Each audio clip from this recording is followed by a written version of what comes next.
नमस्कार दोस्तों, हमारे चैनल पर आपका स्वागत है। जय श्री कृष्णा, राधे राधे, हर हर महादेव। दोस्तों, आज हम सुनेंगे भाद्रपक्ष कृष्ण पक्ष की अमावस्या का व्रत कथा। बोलिए श्री हरि विष्णु भगवान की जय, श्री कृष्ण वासुदेवाय नमः। इस व्रत का अधिक महत्व है। इसको कुशग्रहणी, कुशोपाटनी, पिठोरी अमावस्या कहा जाता है। इसे भादों की अमावस्या भी कहते हैं।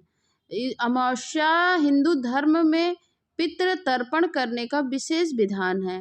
भाद्रपद मास की अमावस्या को भगवान श्री कृष्ण को समर्पित माना जाता है और कहा जाता है कि इस दिन पितरों को प्रसन्न करने से जीवन में सुख शांति और कुछ जगह पर महिलाएं अपनी संतान की लंबी उम्र के लिए पिठौरी अमावस्या पर माँ दुर्गा की आराधना करती हैं और रखते हैं।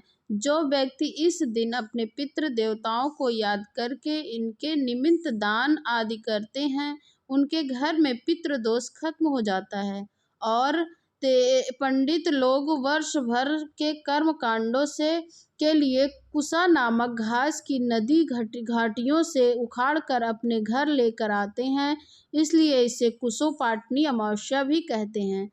आइए जानते हैं पिठौरी अमावस्या के महत्व।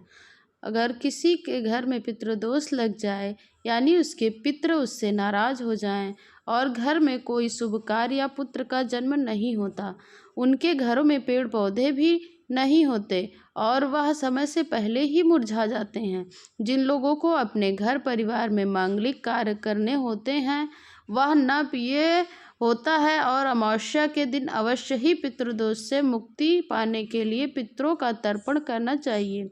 पितरों के तर्पण से पितृगण प्रसन्न होते हैं और परिवार के सभी सदस्यों पर अपनी कृपा बरसाते हैं, जिससे सभी अपने रोजगार, नौकरी और जीवन के विभिन्न कार्यों में कामयाबी हासिल करें। आइए अब जानते हैं अमावस्या की पूजन विधि। बोलिए श्री कृष्ण भगवान की जय। दोस्तों, इस व्रत को करने के लिए हमें उस दिन सूर्योदय से पूर्व उठकर अच्छी तरह नहा धोकर स्वच्छ कपड़े धारण करने चाहिए। सूर्य भगवान को जल का अर्घ्य देकर अपनी संतान की दीर्घायु की कामना करनी चाहिए। पितरों के तर्पण करने के लिए अनुकूल फल जरूर दक्षिणा आदि का मंदिर में या पंडित को दान करना चाहिए और कहते हैं कि जो मनुष्य अपने पितरों को याद करके उनके लिए तर्पण करते हैं, उनके सभी दुख दूर हो जाते हैं, साथ ही पितृदोष से मुक्ति मिलती है। और जो महिलाएं इस दिन देवी दुर्गा की आराधना करती हैं, उन्हें देवी के पूजन के लिए देवी की फोटो या मूर्ति का एक पाटे पर रखकर और उसके बाद उनके सामने आटे से देवियों के 64 पिंड बनाने चाहिए और 64 पिंडों को देवी के 64 रूपों के निमित्त मानना चाहिए। उसके पश्चात भोग लगाने के लिए आटे से बनने वाले व्यंजन बनाने चाहिए। संध्या के समय विधि विधान से देवी की पूजा करनी चाहिए और पूजन के पश्चात देवी की प्रतिमा को सुहाग का सामान चढ़ाना चाहिए और फिर ब्राह्मणों को भोजन करवाकर स्वयं भोजन करना चाहिए। आइए अब जानते हैं पितृ अमावस्या की कथा। बहुत समय पहले की बात है। एक परिवार में 7 भाई थे। सभी का विवाह हो चुका था। सबके छोटे छोटे बच्चे भी थे। परिवार का सुख समृद्धि के लिए तो भाइयों की पत्नियों पिठौरी अमावस्या का व्रत रखना चाहती थीं, लेकिन जब पहले साल तक बड़े भाई की पत्नी ने व्रत रखा और उसके बेटे की मृत्यु हो गई, दूसरे साल फिर और बेटे की मृत्यु हो गई। यह क्रम साल तक ऐसे चलता रहा।